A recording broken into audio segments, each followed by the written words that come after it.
Covid-19, morre primeiro bebê em consequência da doença aqui no DF. Dia dos Namorados, motéis estarão abertos, mas terão que seguir lista com 48 recomendações. Polêmica, Bolsonaro impede síndicos de proibir festas e aglomerações em condomínios. E ainda, flagrante, telespectadores gravam pichadores agindo em Taguatinga e Planaltina. Olá, boa noite, eu sou Renata Dourado, sejam todos bem-vindos ao Band Cidade, segunda edição.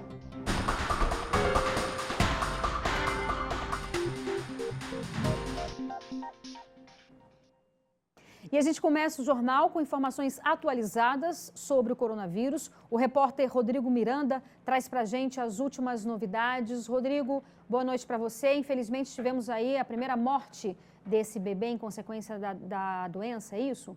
É isso mesmo, Renata. Infelizmente, o DF registrou a primeira morte de um bebê por conta da Covid-19. Essa também é a primeira morte de alguém com menos de 20 anos aqui no Distrito Federal. Esse bebê tinha apenas um mês de vida, ele nasceu no Hospital Regional do Paranoá e estava internado no Hospital Regional da Asa Norte, no Agarram, que é referência aí no tratamento contra a Covid-19 aqui no Distrito Federal. Ele teve uma piora no quadro e acabou falecendo no início da manhã desta quinta-feira. Segundo a Secretaria de Saúde, segundo informações preliminares que a gente tem, ele teria contraído essa doença da mãe e não tinha nenhuma comorbidade que agravasse o quadro inicial dele, mas ele acabou não resistindo e veio a falecer. Aqui no Distrito Federal, segundo o último boletim divulgado pelo GDF, são 20.507 casos confirmados.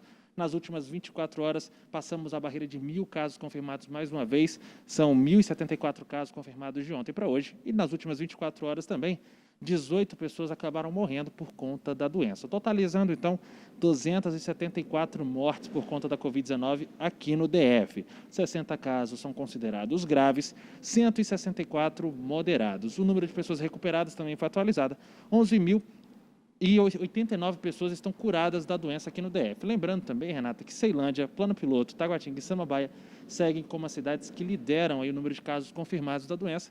O Gama aparece nesse ranking também se destacando, vem ganhando posições, infelizmente, o Gama como uma das cidades com maior número de casos confirmados da doença. Renata.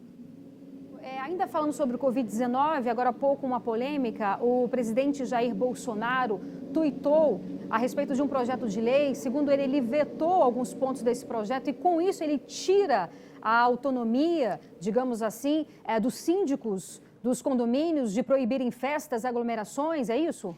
É isso mesmo, Renata. Aqui no Distrito Federal, alguns síndicos já haviam fechado áreas de lazer, proibido a circulação nas áreas comuns dos condomínios. E com essa decisão do presidente da República, Jair Bolsonaro, os síndicos estão proibidos de tomar essa decisão sozinhos. Ou seja, tudo isso para decidir, por exemplo, se vai ter reunião, festa ou até as áreas de lazer vão poder funcionar. Quem vai poder decidir isso são os moradores em assembleia. Então, vai ser uma decisão, voto por maioria, vamos assim dizer. O que gera preocupação dos síndicos e de algumas pessoas também. Porque se, por exemplo, as áreas de lazer voltarem a funcionar, podem ser descumpridas as regras de isolamento social aqui no Distrito Federal. O que levanta mais um alerta, aí, principalmente nesse momento, com o número de casos confirmados subindo, o número de mortes subindo também. Então, isso tudo vai gerar muita discussão daqui para frente ainda, Renata. Pois é. Rodrigo, muito obrigada, viu? É importante ter muita responsabilidade nessa hora, né? Boa noite para você, viu? Muito obrigada. E olha, o Ministério Público daqui do Distrito Federal lançou uma campanha para combater o racismo aqui na capital. A ideia é chamar a atenção das pessoas para expressões populares, muitas vezes usadas de forma discriminatória.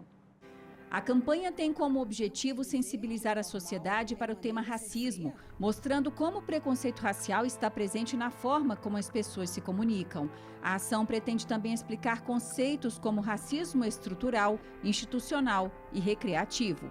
Para que a sociedade possa compreender como a nossa sociedade foi construída e como isso impacta na vida dos negros até os dias de hoje. E é por isso que nós vemos hoje e presenciamos que os negros têm menos oportunidades, têm um índice de escolaridade menor, não têm acesso à saúde, de qualidade, não têm acesso a moradia, a saneamento básico. Para o Ministério Público, o combate ao racismo é um trabalho que vai além de medidas criminais previstas em lei. Criação de comitês de raça e gênero nas instituições públicas e nas instituições privadas, recrutamento diferenciado para jovens negros, para mulheres negras que estão aí na base mais baixa da pirâmide do Brasil. Então, uma sociedade que se pretende igualitária, que se pretende democrática, justa e livre, é uma sociedade que se constrói concedendo igualdade de oportunidades para todos os brasileiros e todos os residentes no Brasil.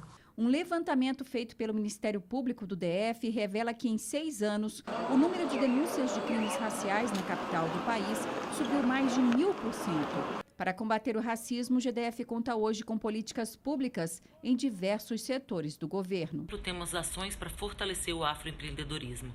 Atuamos ainda em parceria com outros órgãos e instituições da sociedade civil, tanto para conscientizar as pessoas como para acompanhar as denúncias. É através dessas ações que contribuímos para eliminar de vez o racismo da nossa sociedade. À frente de um projeto voltado para a valorização da cultura negra, a estudante Mel acha que muita coisa ainda precisa ser feita para diminuir o racismo. Temos algumas leis, né, sobre educação, mas acredito eu que essas leis deveriam ser mais reforçadas. Acredito que a principal mudança começa nas próximas gerações, nas nossas crianças. Acredito que a mudança principal tem que ser principalmente como estamos criando as nossas crianças, como está a nossa educação. A nossa educação tem representatividade? A nossa educação ensina o que realmente é racismo? A nossa educação está combatendo o racismo? A partir do momento que mexemos na base, conseguimos mover tudo. Com certeza. E em meio à pandemia do coronavírus, a tradição católica de montar tapetes no dia de Corpus Christi, celebrado hoje, foi substituída por eventos em igrejas, com público reduzido. Na entrada, todos os cuidados de prevenção contra o coronavírus. Tapete para limpar o calçado, álcool em gel e medição de temperatura. Entre os fiéis que acompanharam a celebração de Corpus Christi na catedral, o distanciamento era respeitado nos bancos. Para evitar que as missas ficassem cheias, os participantes tiveram que fazer o agendamento no site da igreja. Tudo seguido à risca, para que os brasilienses pudessem comemorar com segurança a data que celebra o corpo e o sangue de Cristo. Isso, e amanhã, Dia dos Namorados, e este ano a data vai ser comemorada de forma diferente por conta da pandemia. O setor de motéis, bastante procurado nessa época, também vem enfrentando dificuldades com essa crise. Em alguns estabelecimentos, a queda chegou, imagine você, a 60%. Mas eles estarão abertos, com cuidados extras, claro. O trabalho de higienização nos motéis do DF foi reforçado durante a pandemia do coronavírus. Todos os quartos são limpos com frequência.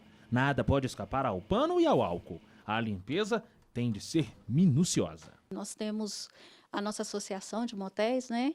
E eles mesmos fizeram um manual de procedimentos que nós passamos para todos os funcionários. Eu tenho as meninas que acompanham as camareiras, que são quem faz realmente a higienização. Então, sempre eu estou pedindo para elas repassarem, verificar se o pessoal está procedendo de forma correta, né? Para que não tenha nenhum problema com o cliente. As responsáveis pela limpeza também usam todos os equipamentos de segurança, como luvas, máscaras e até óculos de proteção. Mas mesmo com todo esse cuidado, o movimento de clientes caiu drasticamente e vai trazer impactos para o Dia dos Namorados, época de maior circulação de clientes. O Dia dos Namorados deve ser assim nos motéis de Brasília, com pouca movimentação. Alguns estabelecimentos calculam uma queda de 40% na procura pelo serviço. Desde o início da pandemia, o movimento já caiu cerca de 60%. Esse motel já demitiu 4 funcionários e cortou plantões para seguir com as portas abertas. No ano passado, mais de 300 casais comemoraram o Dia dos Namorados aqui. Este ano, o cenário é outro. Eu já estou sentindo reflexo hoje, para te dizer bem a verdade. Assim, um dia antes a gente já tinha alguma movimentação e hoje eu estou sentindo bem fraco. Normalmente já começava dia 10 até o dia 12, 15, até o dia 15 mais ou menos, a gente tinha uma movimentação muito boa.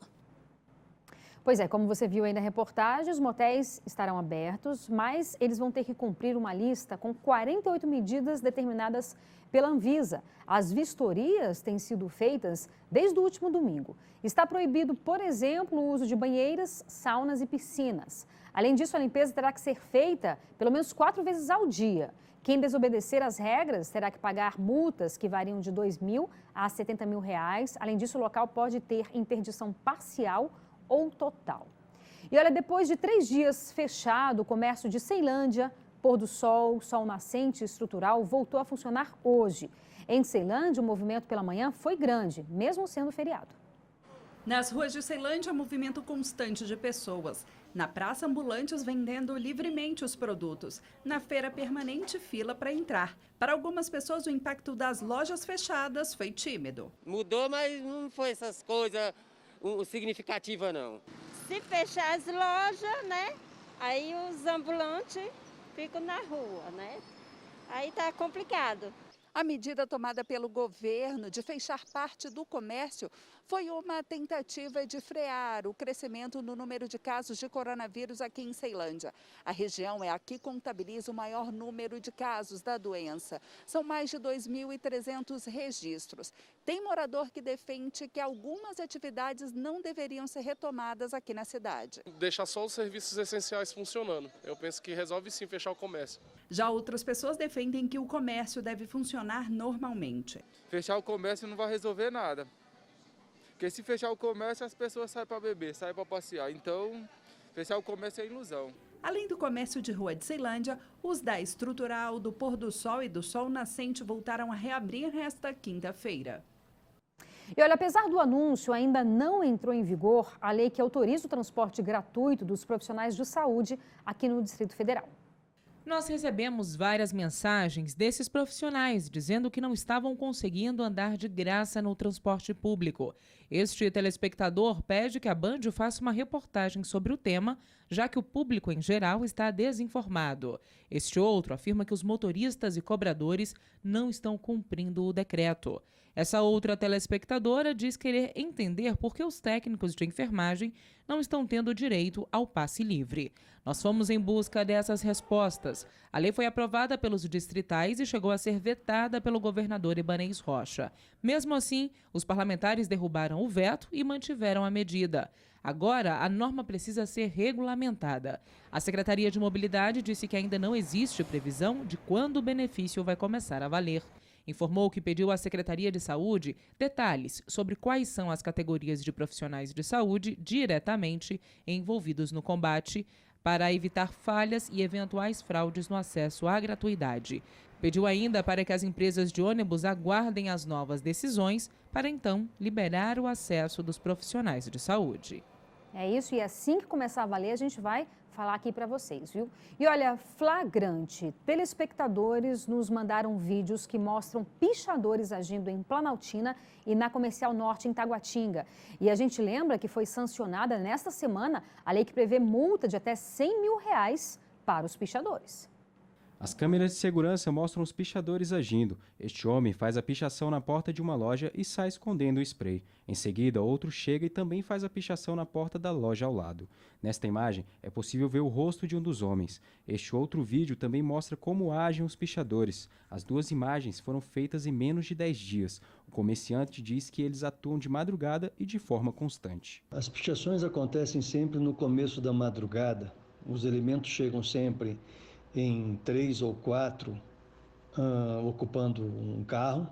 Às vezes desce um elemento somente e picha as duas portas. Em outra situação, desceram 2 elementos e cada um pichou uma porta, causando desconforto que provoca essa sujeira que eles deixam, né? Outro telespectador nos mandou esta imagem. Desta vez, os pichadores atuaram em Planaltina, em uma clínica de odontologia. Um homem e uma mulher chegam por volta de 10 horas da noite e rabiscam a entrada da loja, sem nenhuma preocupação. Na tentativa de combater esse vandalismo, nesta semana o governador Ibanez Rocha sancionou uma lei que aumenta o valor da multa para os pichadores. No caso de estabelecimentos particulares, o valor é de R$25.000. Se for patrimônio público, o valor pode chegar a R$100.000. Além disso, o pichador pode ser obrigado a arcar com as despesas da restauração do local, que foi danificado. Pois é, você viu aí, essas duas últimas reportagens foram feitas graças às sugestões dos nossos telespectadores. Então, a gente lembra que você tem um canal direto aqui com o Band Cidade. A gente está sempre a postos para receber a sua mensagem. A gente quer saber como anda não só a sua rotina nessa quarentena, mas também os problemas, né? Que a gente sabe que os problemas continuam. Então, entre em contato conosco, mande vídeo aqui pra gente ou a informação que você tiver que a gente vai apurar, a gente vai atrás. Anote o nosso WhatsApp, 999769204. Vou repetir, 999769204. Então, por esse WhatsApp, você pode mandar sugestões de reportagens. E agora vamos ver como fica o tempo amanhã. A previsão é da Somar Meteorologia. Olá, Renata. Muito boa noite. Boa noite também a todos que nos acompanham. Por enquanto, o tempo segue firme no Brasil Central, o que é bem comum nesta época do ano. Então, a sexta-feira não será diferente. Mais um dia de sol e temperatura em rápida elevação. A sexta vai começar com um friozinho de 15 graus em Brasília. E à tarde vai fazer 28 graus. E o fim de semana também vai ser de sol e calor durante as tardes. E olha, mesmo com um decreto que proíbe o uso dos pontos de encontros comunitários, muitas pessoas ainda ignoram a lei. Um telespectador gravou essas imagens aí na avenida principal de Samambaia Norte, na quadra 408. O detalhe é que o local havia sido fechado com faixas pela administração da cidade para evitar o uso exatamente dos frequentadores. Mesmo assim, algumas pessoas continuam praticando atividades, esse é um flagrante muito claro, né? Pouco tempo depois dessas imagens aí, a administração de Samambaia voltou a fechar o local. Lembrando que quem desrespeitar o decreto pode ser multado e responder pelo crime de infração de medida sanitária preventiva. E você vai ver a seguir uma entrevista ao vivo sobre o pé torto congênito. Agora você acompanha imagens ao vivo da EPTG. São 7h06. Eu espero você.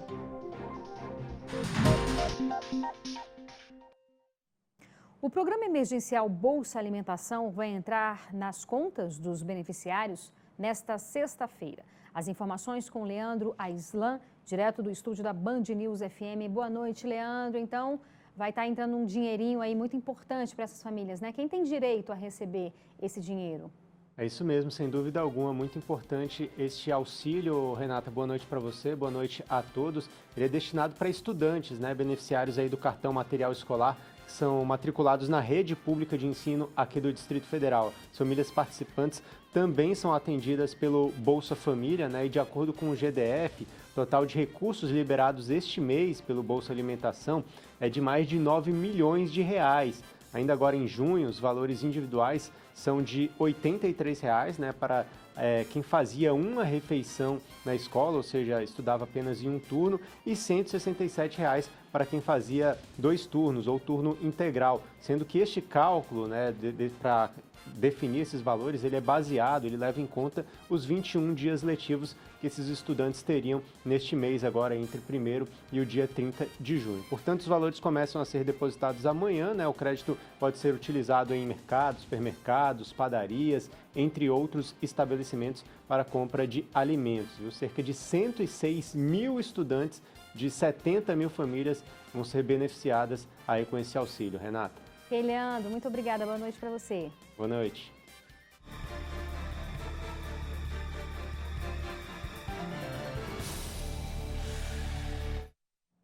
Olha, durante este mês de junho, no dia 3, tivemos o Dia Mundial do Pé Torto Congênito. Trata-se de uma deformidade que compromete tecidos e músculos e causa a inversão do pezinho da criança.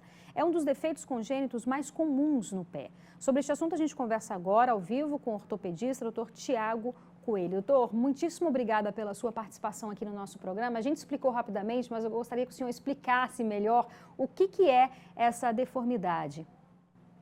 Sim, Renata. Boa noite a todos.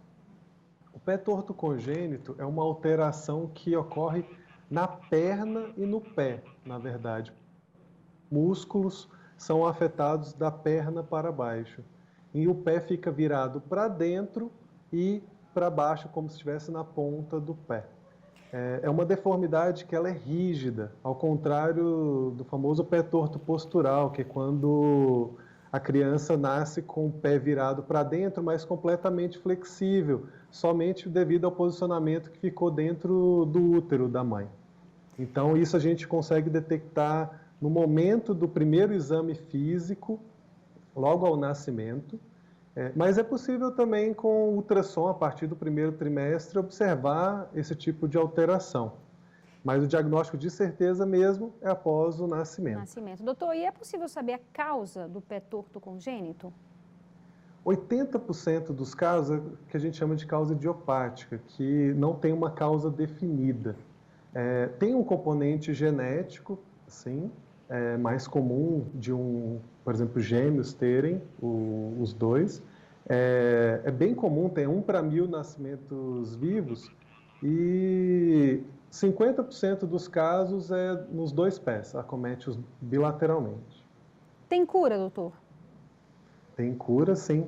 E o dia 3 foi escolhido porque é o dia do nascimento do médico espanhol Ponseti, que foi quem desenvolveu essa nova técnica de tratamento do pé torto congênito, sem cirurgias, na maioria das vezes, em que você consegue, corrigindo gradualmente, a partir dos 7 a 10 dias de vida já, com gessos que vão da coxa até o pé. Toda semana são trocados esses gessos e, por volta de 6 gessos, é possível fazer um pequeno procedimento de liberação de um tendão e utiliza outro gesso por mais 3 semanas. Essa técnica é consagrada no mundo inteiro, de baixo custo, acessível a toda a população e que você consegue o grande objetivo, que é ter um pé com um apoio perfeito, forte e flexível. Antigamente era feita muita cirurgia, hoje em dia não é necessário aquelas abordagens cirúrgicas enormes que eram feitas antigamente. E consegue-se ter uma qualidade de vida muito boa hoje em dia. Eu sempre converso com os pais somente que, como acomete da perna para baixo, pode ter a perna um pouco mais fina e o pé um pouco menor do que o outro lado se acometer só um pé. Ok, doutor, muitíssimo obrigada pelos seus esclarecimentos aqui, viu? Boa noite. Boa noite. É isso, olha, lembrando que a Rede Sara oferece o tratamento gratuito para os bebês que sofrem com o problema do pé torto congênito. Os interessados devem fazer o cadastro pelo site, anote aí, sara.br, que aparece aí na sua tela, ou entrar em contato com a Central de Ortopedia pelo número, anote, 3321 1500. Repetindo, 3321 1500. E a seguir, veja como foi o primeiro dia de fechamento para carros na W3 Sul. Agora você acompanha imagens ao vivo do Catetinho. São 7 horas e 14 minutos. Eu espero você.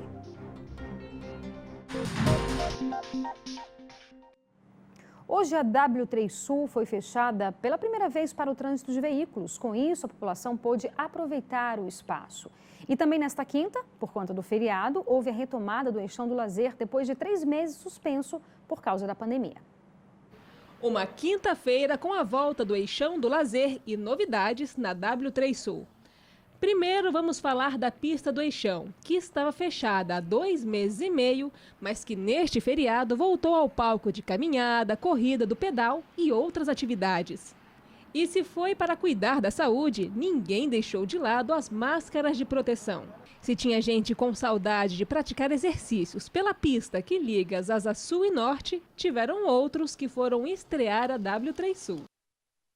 Já o fechamento da via W3 para os mesmos fins é uma ideia inédita. Com novidade, muitos motoristas encontraram congestionamentos nesta manhã de feriado.